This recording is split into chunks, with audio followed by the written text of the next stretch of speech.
Angels, Mommy! Look!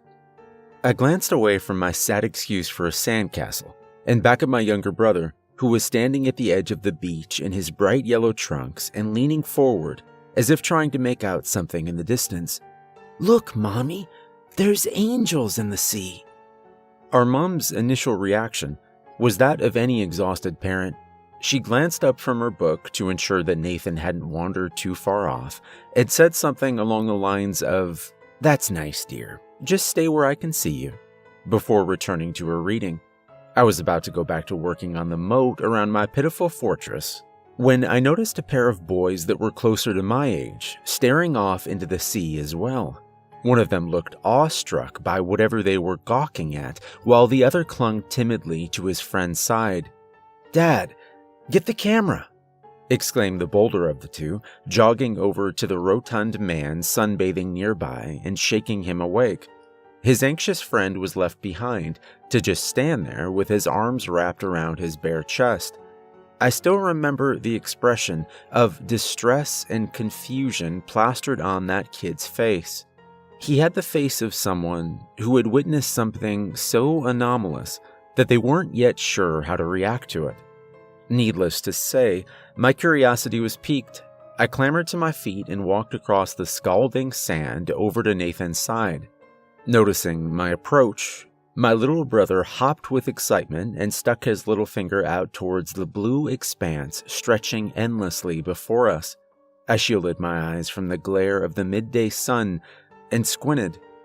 There, sauntering across the still horizon as though it was solid earth, were excessively tall and blindly white, humanoid figures. I instinctively stepped in front of Nathan and strained my vision. Their long, coiled limbs reminded me of shriveled branches that sprouted from lanky torsos. The light reflecting off the pale beings was so intense that I was forced to intermittently look away. "What in God's name?" murmured a masculine voice behind me, followed by a cacophony of accompanying gasps. We watched the entities drift atop the water with no perceivable direction. It almost resembled a poorly choreographed performance, as if they were giant puppets being manipulated by an incompetent puppeteer. The longer I stared, the more I grew accustomed to their radiance, allowing me to look upon them clearly. Their towering frame was comprised of sinewy, root-like growths that twisted and spun into vaguely helical shapes, while their head was featureless and smooth, barely kept upright by a withered neck. They were like walking trees with an oversized tumor instead of a crown. Imagine isolating a concept so surreal that it can only exist in the recesses of someone's disturbed mind and then superimposing it upon reality. That's the most accurate way I can think of to describe how it felt to endure the presence of those things. The tallest among the entities suddenly ceased its lurching and stood still. Anticipation and dread hung heavy in the air. I felt as if my lungs were being compressed inside my ribcage. My underdeveloped psyche struggled to comprehend the underlying significance of what I was witnessing as the alien anomaly hunched over, its disproportionately lengthy arms brushed against the surface of the sea. "Watch! It's about to do it again!"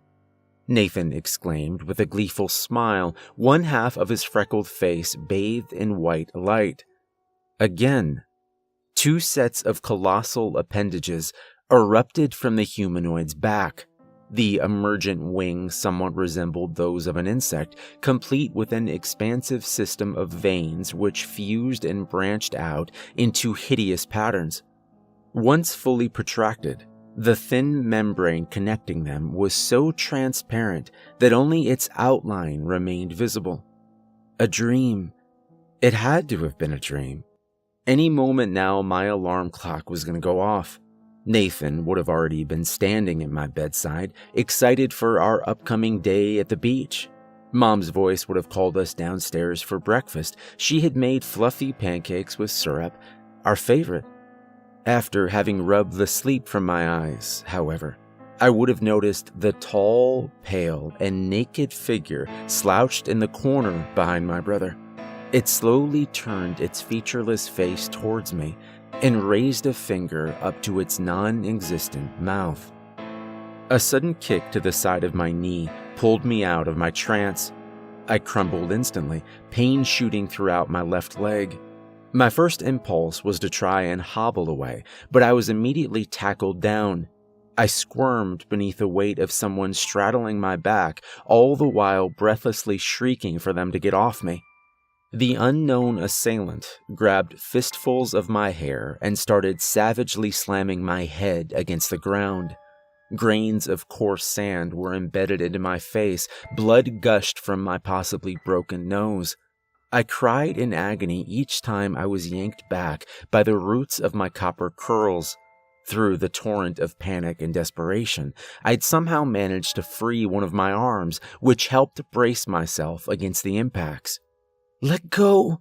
Please let go of him! Let go of my brother right now!" Nathan pleaded in the background.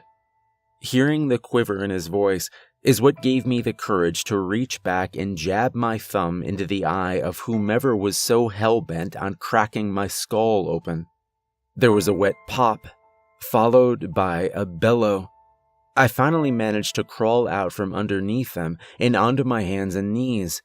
Looking over my shoulder, I saw none other than the timid boy from before writhing on the ground behind me. He was clutching the right side of his face as crimson fluid streamed down his cheek. Nathan knelt in front of me, his big brown eyes filled with tears. "Where's Mom?" was the first thing I asked. His lips trembled. She was technically right where we'd left her, occupying her favorite lounge chair with her book laid open in her lap. It could have been an assuring sight if it wasn't for the umbrella pole protruding from her chest. The metal rod had been driven through her with such tremendous force that its tapered, bloody point was poking out the other end, straight through the colorful canvas, effectively impaling her. Her head lolled at an angle, her face hauntingly and utterly vacant. The woman who had been our sole caretaker throughout our short lives was gone, leaving us stranded in the middle of a world that no longer made sense. A pocket universe where only madness reigned, its rule enforced by those deceptively ethereal monsters, looming like sacred pillars over a deathly quiet sea. We saw husbands reduce their own wives to gory pulps, young couples claw at each other like frenzied animals, children scoop up and play with the entrails of their disemboweled parents, who were still alive and laughing. They were laughing. They were all laughing. Laughing and laughing and crying and laughing some more. So we laughed too. We got swept up in the whirlwind of insanity. Laughter simmered in the back of our throats like bile until we couldn't hold it down anymore. God knows I tried, but I couldn't.